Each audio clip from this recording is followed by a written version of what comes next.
I don't know if you remember that incident or not, but anyway, it's great to hear Phil McCallan here on the BBC as well. The whole bike's now starting to go back out. Change of tyre, change of rubber. And away they go. Got a couple of questions coming here. One is to me. Northern Ireland in August. Have you ever done the Ulster Grand Prix, Steve? Chances are you're going to get wet in August, so you better stick to the Northwest in May. All right, well, I'll take that tip, and I will stay up here at the Northwest. Another one to Steve Parrish again. I'm watching live on BBC coverage. It's brilliant. Well done, lads. Could you tell me who was riding the Ducati on Tuesday night in practice with that great big camera on the front of it? Was it me? Yes, it was. It was a great trip around there, but it was a little disconcerting having that big tripod stuck out the front with a camera on it. Someone did suggest hanging a carrot on it just to give me a bit of incentive. But an enjoyable lap nonetheless. Oh, very much so. Yeah, the guys at Greenlight did a great job putting the camera on there, and it was all very, very stable, and we've got some great shots from it, and we'll be seeing it later on in the coverage. I look forward to that. There was Ryan Farquhar at bike number 3, the 12th fastest time. He's yet to break the 120 this evening. And he's just quicker than Ian Hutchinson and Rob Frost.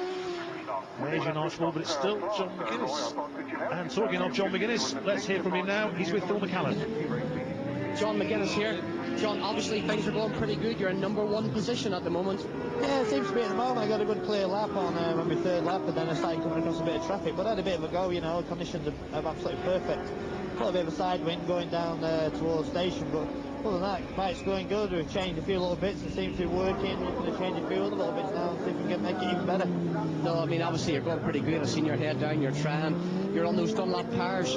Yeah, the tyres are fantastic, you know, 3 or 4 years of development got into this tyre now from, you know, when I first started using them in 05, and they just get, you know, they get better every year, so, yeah, good package. Obviously Honda's pretty happy, Dunlop's pretty happy, you must be confident. Yeah, bike's a rocket ship, feels really, really fast, stable, you know, just a handful, but big bikes are, you know, with 210 horsepower, and, you know, it's not like a Sunday afternoon ride anymore, you know, we've got to hold on to them, but yeah, I feel pretty good, you know. Obviously you need to be physically strong to hang on out there. Yeah, well, you know, I feel strong enough, you know, I've done a little bit of a winter. I'm not the flightest bloke in the world, but I feel fairly strong and in control, so we'll just keep going. Have a good ride, John. Down here as well, Guy on the Hydrex Bike Animal Honda.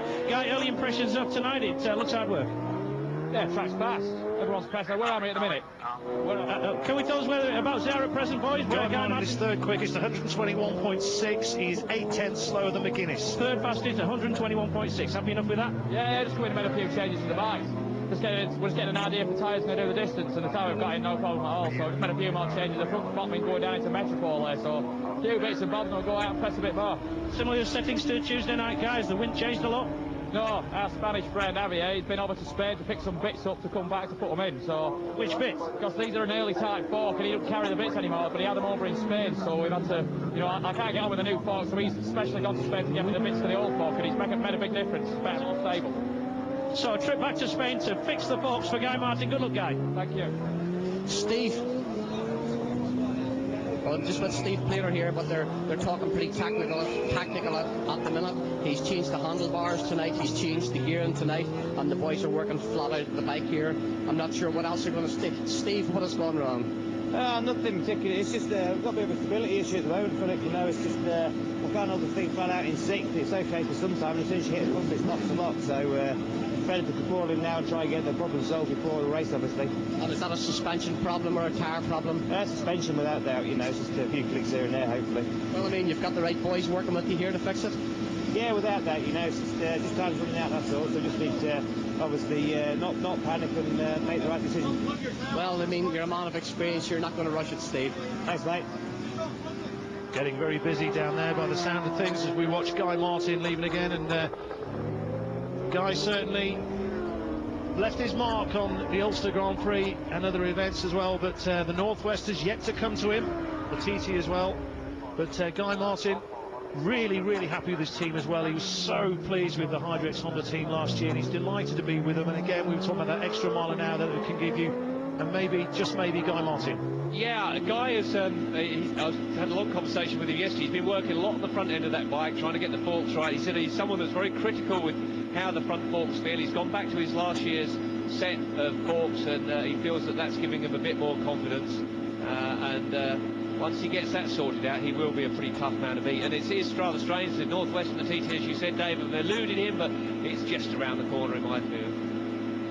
Well, that remains to be seen. With some great riders in the past, the likes of Roger Marshall, never won at the TTs, won at the Northwest, and you just wonder whether Guy might just be one of those nearly men, especially certainly he fancies his chances more at the TT than he would at the Northwest, only in so much that there isn't so much competition as the TT as there is here at the Northwest. Yeah, that's true actually. The depth of field isn't quite the same, but then the TT is such a tough place to get sorted, isn't it? Guy is still learning, he knows that, but I think he was slightly disappointed last year not taking a win. I think he felt he had the kind of equipment underneath him to do so. Anyway, he's still got a fairly long career ahead of him as far as I'm concerned. We did have some calls in last night to say, had he got his phone up against his ear at the programme we were doing, or were they really his sideboards? And they are really his sideboards. John McGuinness about to re-enter the fray. And McGuinness sounded very happy, didn't he? Didn't he? Yeah. Very positive. And he said the bike's a rocket ship, and I know it is. Chris Piper has put this together. It's pretty Superbike spec engine we've got here, I think, and putting out something like 220 brake horsepower, this bike here. I can tell you, if you've got a brand new Fireblade, which this bike is based on, just try and imagine what it's like adding, I don't know, what, another 40 brake horsepower? I can't. And then taking off, 20 kilos in weight.